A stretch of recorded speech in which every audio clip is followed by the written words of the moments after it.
The pads are on and Luther Burden is back. What's up, guys? Today was the first padded practice of training camp. It's officially wrapped up, and I have you guys covered with a full recap, the best plays, biggest takeaways, highlights from the Bears social media team, and some big injury updates. Let's go ahead and get right into it.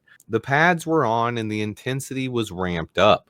But when it comes to the injury report, the biggest news is that Luther Burden is back. Practicing for the first time in training camp, Luther made his debut today, but he was eased into things. He was out there doing individual drills and catching passes, running routes, but he did not participate in the team drills. Meanwhile, Colston Loveland was active in team drills all practice, and he had a big day.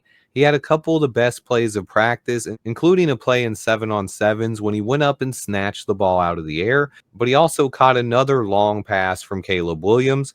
Big plays by the rookie. He had a great day. And then Karan Amagaji, who had a slight injury concern, was a full participant today and seems to be okay. Karan, Braxton Jones, and Darnell Wright all practiced, as well as Ozzie Trapillo, who hasn't missed a rep yet this camp. Ozzy is just a mammoth of a monster tackle. I can't wait till you guys see this guy in action.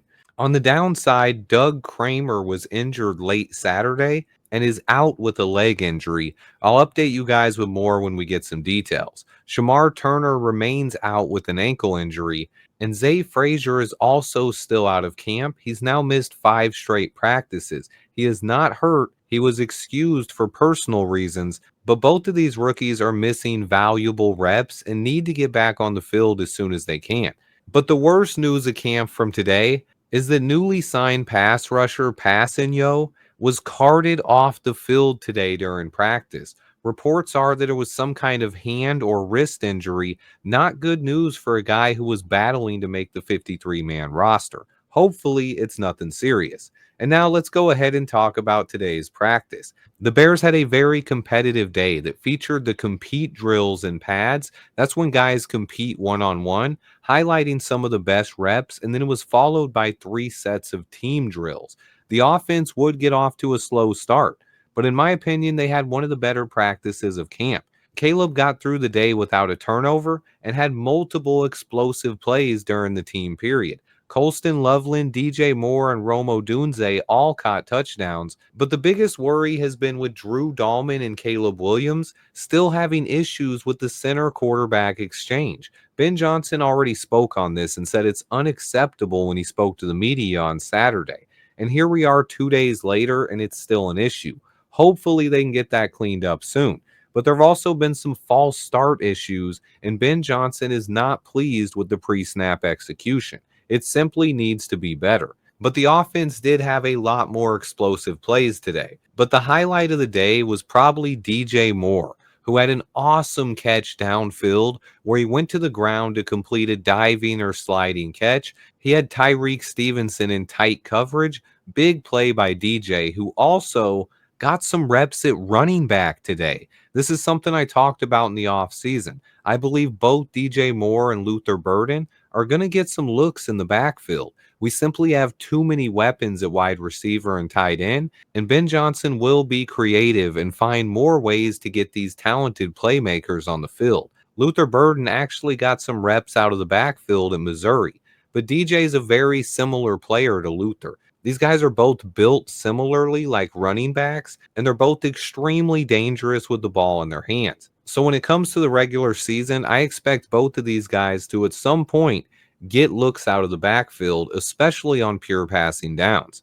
It was a big day for Colston Loveland as well, who was featured in the offense and made 4 big catches in team drills. But it's Odunze who continues putting together a really nice camp. He's been all over the place and made some awesome catches. Caleb and Rome spent extra time working this offseason, and you can clearly see that their timing is better early on, and I expect big things from this connection going forward. My breakout player for this offense in 2025 is Rome Odunze. When it comes to the second team, Tyson Bagent and JP Richardson continue building chemistry, and they might end up being the biggest standouts once we actually get to preseason games. They should get to play a lot and have an opportunity to put some solid film out there.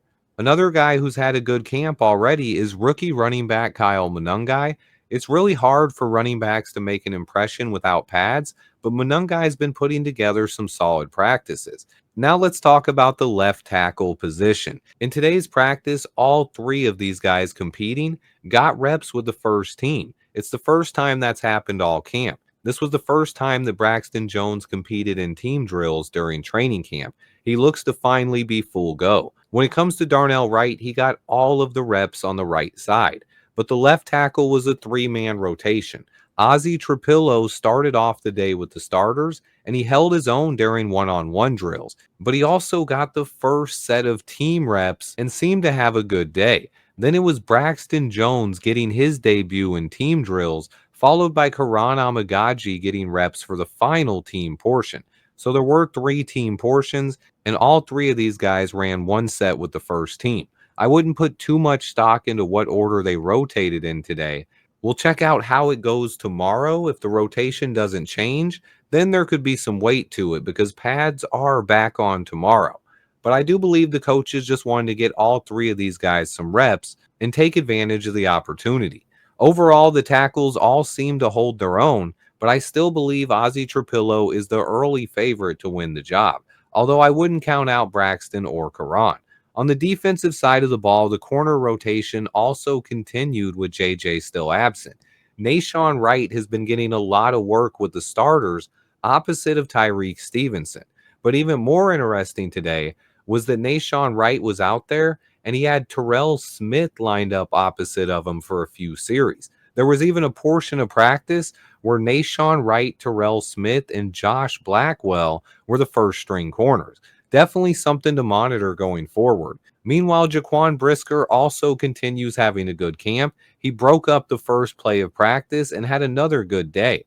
But with the pads on, the focus was in the trenches, and one guy looked dominant today, Grady Jarrett. He was unblockable in the one-on-one drills, and he caused disruption during the team period. He's a force on that defensive line, and he will be an impact player as long as he can stay healthy. Also, a surprise today is defensive tackle Chris Williams beating Joe Tooney in 1v1s a few times. He did flash some potential last year, and he's a guy who's mostly forgotten, somebody to watch during training camp this year.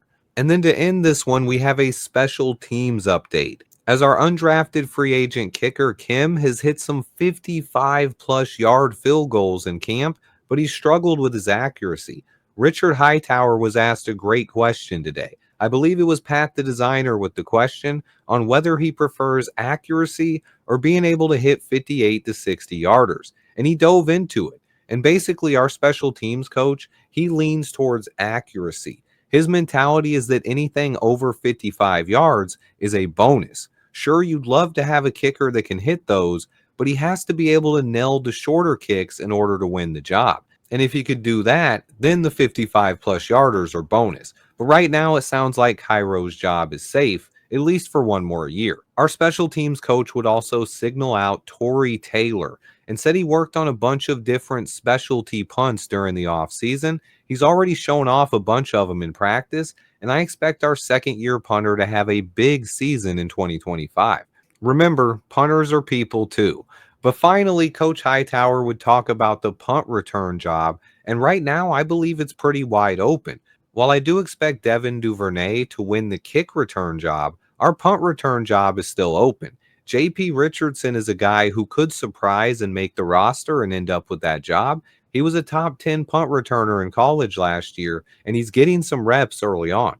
But other guys to keep an eye on, Luther Burden, who returned at least 12 punts a year every year at Missouri and took one to the house his freshman season. Luther Burden is a guy to keep an eye on. Remember last year we had Rome work on it, but we didn't end up using Rome in punt return situations. There's a difference with Luther Burden here, guys. Luther Burden is a second round pick, and right now he might be wide receiver 4 on the depth chart. Now, clearly, he's going to get to wide receiver 3, and he has wide receiver 1 potential. I believe long term, we're pretty much going to have 1A and 1B with Romo Dunze and Luther Burden. But however, he's a second round pick, not a guy who was taken in the top 10.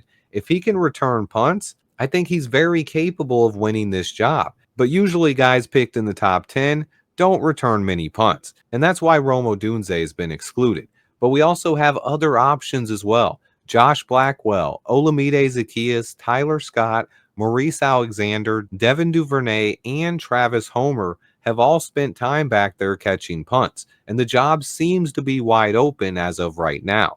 That's one job that might be won during preseason games and definitely gives fans something to watch once we get to these preseason matchups.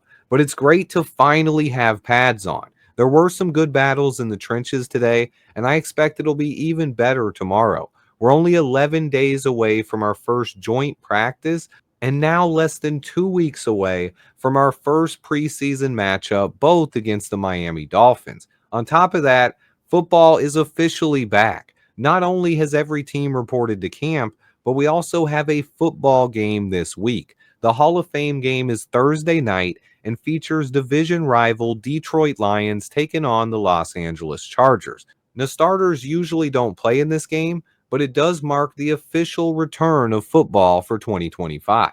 I'm excited. Let me know in the comments if you're excited. Please remember to hit that like button for me. Stay tuned, and until next time, bear down.